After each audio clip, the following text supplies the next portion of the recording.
Hello viewers, welcome to my YouTube channel. WBP constable যারা form fill up করেছো, আগামী 30 তারিখে পরীক্ষা রয়েছে, তার এক্সপেক্টেড কাট অফ একটা কত হতে পারে, আর সেটা নিয়ে আজকের এই ভিডিওটা। সেফ স্কোর কতটা যেতে পারে। হ্যাঁ, 30 তারিখে পরীক্ষা রয়েছে, 10 তারিখ কিন্তু তোমাদের অ্যাডমিট ইস্যু হয়ে গেছে। যদি এখনও দেখোনি তোমরা, আশা করি দেখা হয়ে গেছে। তো যদি দেখোনি তোমরা, লিঙ্কটা আমি দিয়ে দেবো, কমেন্ট করবে আমাকে, সেখান থেকে দিয়ে দেবো, বা ওয়েবসাইটে তোমরা গিয়ে পেয়ে যাবে। তো আজকের মেন হচ্ছে মুদ্রাটা যেটা হচ্ছে যে সেফ স্কোর কত যেতে পারে, একটা মোটামুটি জানা থাকলে তাহলে কি হয়, সুবিধা হয়। কিন্তু এইবারে যেটা হয়েছে আর কি, মেন হচ্ছে সিলেবাসটা কিন্তু এবারে চেঞ্জ হয়ে গেছে, প্যাটার্নটা পরীক্ষার আর কি। তো চলো আমরা মেন যেটা আমাদের ডিসকাস করার বিষয় সেটা হচ্ছে সেফ স্কোর, সেটা নিয়ে আলোচনা করব। তো সবার প্রথমে একবার দেখবো যে ফর্ম ফিল আপ কত হয়েছে। তো দেখো, মোট শূন্যপদ আমার রয়েছে কিন্তু 3600, যার ফর্ম ফিল আপ টোটাল হয়ে গেছে আমার 9 লক্ষ ফর্ম ফিল আপ হয়েছে। ঠিক আছে, কম্পিটিশান রয়েছে হিউজ, ভ্যাকেন্সি সেই হারে কিন্তু নেই, কাট অফ কিন্তু যেতে পারে, কাট অফ ভালোই যাবে। আর আরেকটা কথা হচ্ছে যেটা বলার বিষয় হচ্ছে যে এবার যেহেতু পিলি পরীক্ষা নেই, ডাইরেক্ট মেন হচ্ছে 85 নম্বরের পরীক্ষা হচ্ছে, তারপর ফিজিক্যাল এফিসিয়েন্সি টেস্ট হবে সেকেন্ড। হ্যাঁ, তো সেই জন্য যেহেতু মেন্সের ডাইরেক্ট পরীক্ষা হচ্ছে, সেই জন্য কিন্তু কাট অফটা যাবে। ঠিক আছে, তো তার আগে একবার আমরা দেখে নেবো যে সিলেবাসটা আমার কী রয়েছে এখানের মধ্যে। দেখো, ম্যাথ রয়েছে 25, রিজনিং 25টা অঙ্ক থাকছে, রিজনিং থেকে থাকছে 25, আর জিকে জিএস 25 থাকছে, 10 নম্বর থাকছে ইংলিশ। তো টোটাল আমার 85 নম্বর পরীক্ষা এখানে রয়েছে, টোটাল 85 নম্বর পরীক্ষা রয়েছে। 50-এর মধ্যে কত তুলতে হবে সেটা, তার আগে আমরা একবার প্রিভিয়াস ইয়ার কাট অফটা আমি দেখাবো, তোমাদের সামনে শেয়ার করতে চাই।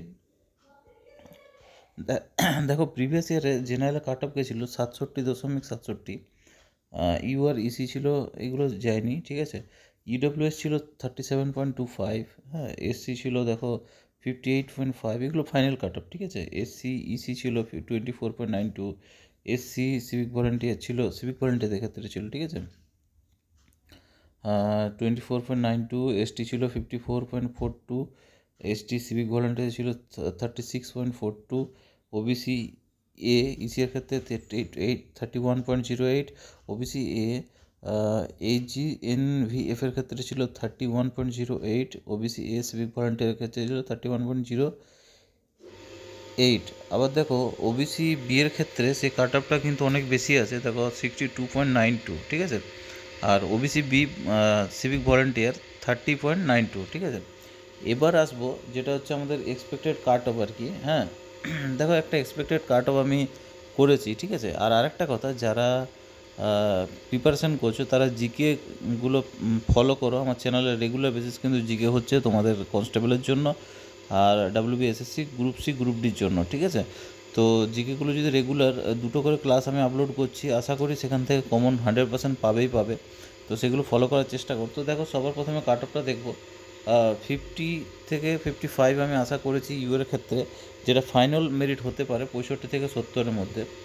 এসসির ক্ষেত্রে হবে 48 থেকে 52, ফাইনাল মেরিট যা যেতে পারে 62 থেকে 67। এসটির ক্ষেত্রে 45 থেকে 50, ফাইনাল যেতে পারে 60 থেকে 65-এর মধ্যে। ওবিসি এর কাট অফ যেতে পারে 46 থেকে 50, আর ফাইনাল যার মেরিট যেতে পারে 60 থেকে 65। ওবিসি বি এর ক্ষেত্রে 49 থেকে 54 ধরেছি আমি, আর ফাইনাল যেতে পারে 64 থেকে 69। তো এই একটা মোটামুটি কাট অফ আমি আশা করেছি, যেগুলো মোটামুটি ধরা যায় যে যেতে পারে। তো আশা করছি তোমাদের এইটা অনেক কাজে লাগবে, কারণ পরীক্ষা দিতে যাচ্ছ, সেখানে তোমাদের কাট অফটা একটা জানা থাকলে সেইভাবে নেগেটিভটা কম হয়। কাট অফ জানা থাকলে একটা মনে হয় যে মোটামুটি আমাকে এতটা করতেই হবে, বা তার থেকে 10 নম্বর বাড়তি আমাকে আনতেই হবে, তাহলে সুবিধা হয়ে যায়। আর কাট অফ জানা না থাকলে হয়তো মানে বুঝতে পারবে না, সেই জন্য কী হয়, নেগেটিভ মার্কিং হওয়ার চান্সটা বেশি থাকে। যখনই কম অ্যাটেম্পটেড করবে, সেখানে তুমি টার্গেট করতে যাবে 100%, তখন তুমি নেগেটিভ বেশি খেয়ে যাও। সেই জন্য জানা দরকারি। ভিডিওটা এখানে শেষ করলাম, ভিডিওটা তুমি শেয়ার করে দাও, আর লাইক অবশ্যই করো, আর চ্যানেল নতুন থাকলে অবশ্যই সাবস্ক্রাইব করে দাও।